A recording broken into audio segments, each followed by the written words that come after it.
কথা জনগণ বলতেছে আপনাদের কথা।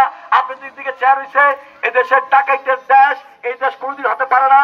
এই দেশের ভদ্রলোকের দেশ কোনদিন হতে পারে না। এটা কিন্তু চোর ছাত্রের দেশ না। একটা কথা আবার বলতে চাই, আমি আমার বক্তব্য দীর্ঘায়িত করতে চাই না। যারা এই দেশের ভদ্রলোকের মুকুলদারি পিছনে আবেদকে টেলিফোন করতেছেন, আমি বুঝছি যে তুমি সত্য, আমরা তোমার পিছনে আছি। আপনাদের হাত ভেঙে পড়বো এবং সত্য কথা বলছি, আপনাদের চিহ্নিত করতেছি। আমরা পিছনে থাকেন, আমরা কিছু বলবো না। এদের শাসন করছে, এখানে হিন্দুরা চেয়ারম্যান ছিল, মুসলমানের চেয়ারম্যান ছিল, আমরা একসাথে বইয়া খাইছি স্যার। কোনদিন এক আর কথা হয় না, কেউ শোনে না। দীর্ঘদিন পর্যন্ত ব্যক্তিত্ব বন্ধনে আমরা রাজনীতি করছি, এখানে একসাথে বসে রাজনীতি করছি, কেউ গালাজিও করে নাই, রাগাইও করে নাই। হিন্দু মুসলমান আমরা ঐক্যবদ্ধ। আমাদেরকে যদি আমরা হেল্প না করেন, আমরা কার কাছে যাব বলেন? আমরা কার কাছে যাবো? আজকে আমরা মনে করেন, আজকে আপনি যে বেতনটা পান, আমাদের গরিবের টাকার বেতন, আপনি এই গরিবের ঘামের মূল্যটা দিবেন স্যার।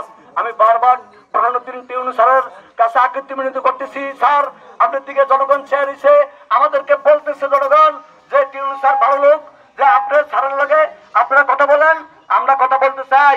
স্যার আপনি আমাদেরকে সহযোগিতা করেন, ওসি স্যার আমাদেরকে সহযোগিতা করেন। ছাত্ররা বলতেছে যে প্রশাসন যা করে সেইটাই চলবে।